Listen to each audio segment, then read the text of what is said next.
Before we begin, this is a commissioned continuation of an audio posted to Kyoko and Kanade's channel that I was a part of titled Becoming the Kingdom's General, which will be linked below.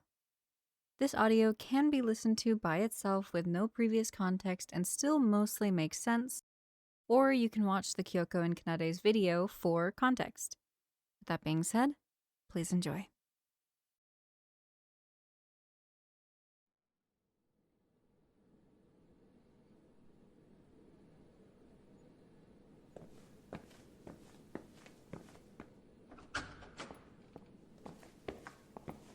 Oh, Lawrence! General Lawrence, I mean. It's nice to see you.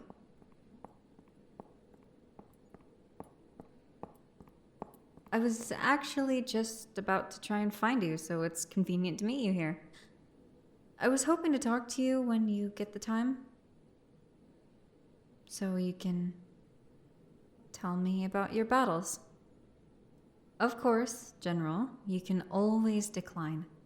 I understand that talking about those experiences may be traumatic and uncomfortable. So, you're free to decline my request, but I do wish to hear about those battles and what it was like being in that scenario and environment. If for no other reason than, I suppose the name would be Morbid Curiosity.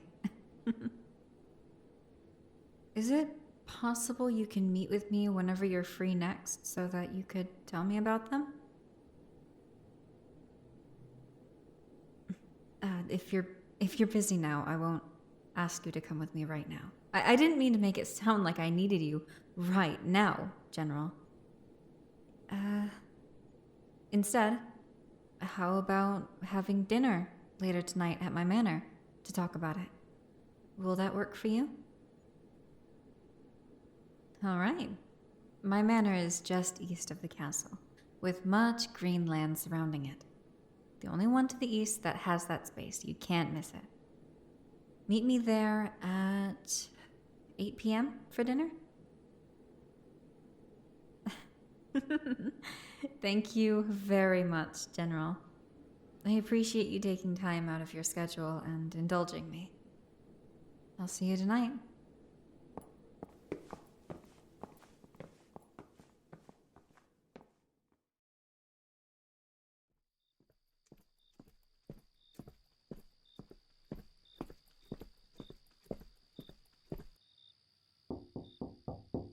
One moment.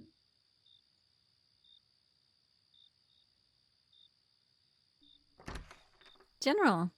Expected, but yet still a delightful surprise. You're a little early, but it's not like I mind. Come in. Please, make your way to the living room.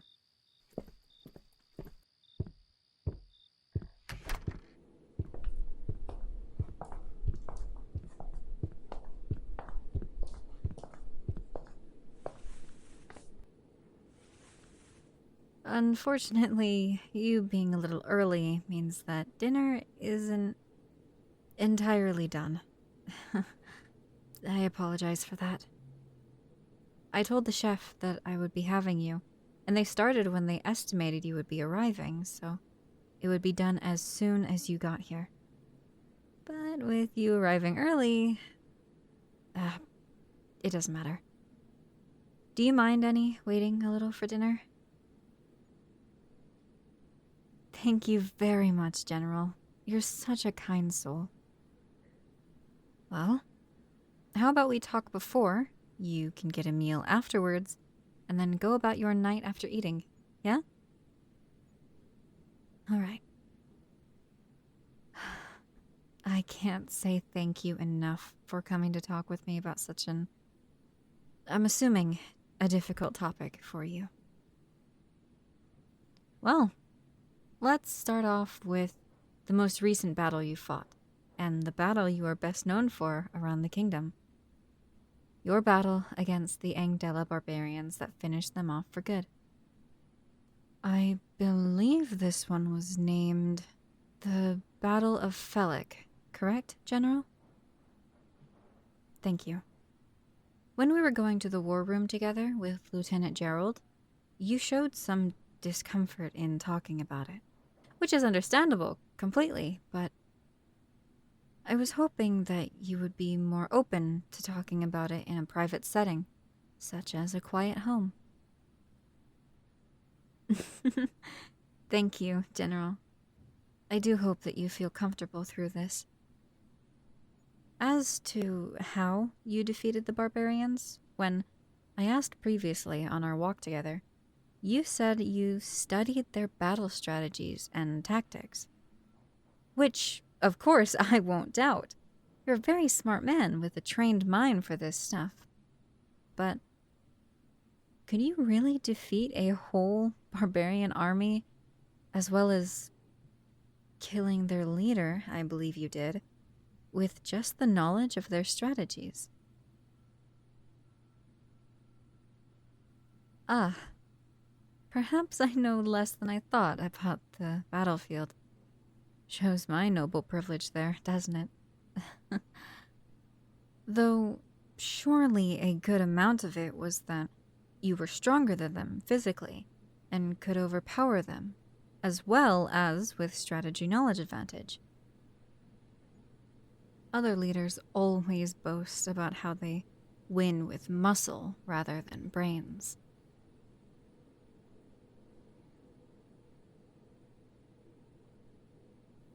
Oh, I was thinking about physical formations and things like that.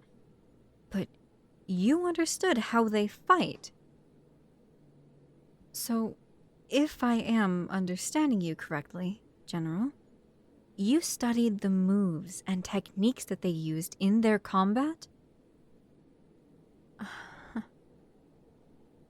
General, you are incredible. And very impressive to the average noble. Me being the average noble. Not that it's incredibly hard to be, but still. I will say, it does make me wonder how exactly they fought. What techniques they used that you recognized to be able to take them down, and whatnot. While only being slightly stronger than the average barbarian, you managed to kill the whole army and the army leader by using your adaptability in combat, self-training, and strength. Basically, if I'm understanding, countering every attack with protective defense or subduing offense, or a technique of something similar to that. Very impressive, General. I have become curious to see the end result of the battle. To see how the ground lay after the barbarians' defeat. Were they put to rest in the middle of the field? Close to their side of the field? Did they get too close to your side? But I suppose that is not a place for a noble to step, nor trouble their mind with. And, as well as being something I'm very sure you would not like to discuss. I understand. Apologies if that was an uncomfortable comment. You know that humans have morbid curiosity for things we not often experience, after all. Well, how about we move along from that? I just wanted to talk lightly about the Battle of Felic, as I am more intrigued by the second battle I was to bring up during our dinner talk. Now, the battle that was longer ago, where 20% of the kingdom's fighting male population perished on the battlefield. I'd like to talk about the Battle of Kis. I assume this battle to be a more sensitive one for you, but I do hope you're okay with talking about it with me. You're very kind to me, General. I believe I heard that half of the men who perished were... Wait, no. Half of the high-rank men perished, right? That's better than what I was leading with, but that is still a devastating percentage to remember. The barbarians were ruthless to us, but I am relieved to know that they won't be a problem to our kingdom anymore. And we have you to thank for getting those hands bloody for us. We lost the Battle of Kis, but it is my own belief that because of this win under the barbarians' belt against us, they seem to believe themselves to be stronger than us. And perhaps they were at the time. I will not deny that that was a possibility, especially with how many men they took from us. But in their time of healing after the war, they didn't believe that we could rebuild as fast as we did, nor have someone like you on our side. They waited a bit too long to attack us once again, leaving time for you to be promoted to general and teach critical battle strategies to the remaining troops and perfectly train new members, which led to them perishing in the final battle. Perhaps they believed that they didn't need to train any more to beat us, since they had weakened us as much as they did. They believed themselves to be strong enough to attack again without much change to their own strategy or strength. And that was their downfall. Like I said, this is all what I believed to have happened. But it does seem likely, doesn't it, General? I do enjoy thinking about these things from time to time to avoid the duties of nobility. So these theories have been in my mind since news spread of your victory against the barbarians in that final battle. I'm very happy the princess picked you to be general. You were a great fit, and being the brains and brawn behind our victory proved that. I don't think I know a single person who thinks differently. You deserved it more than anyone else did.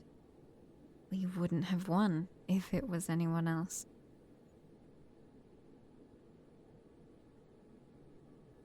General, what are you saying? Do you really believe yourself to not be worthy of your title as general? But you were given it by none else but the crown. Our princess, who was very happy to bestow it upon you. You should feel proud of that rank, not insecure in it.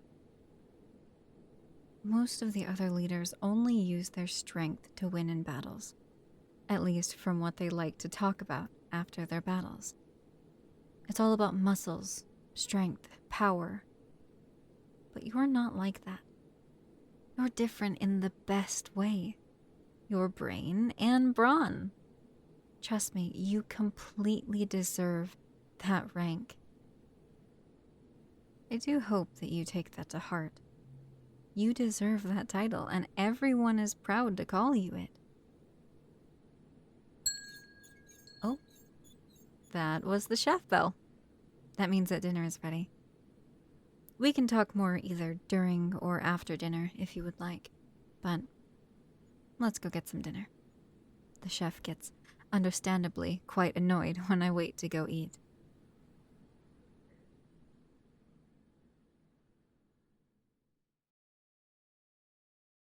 Hey guys, Scratch here.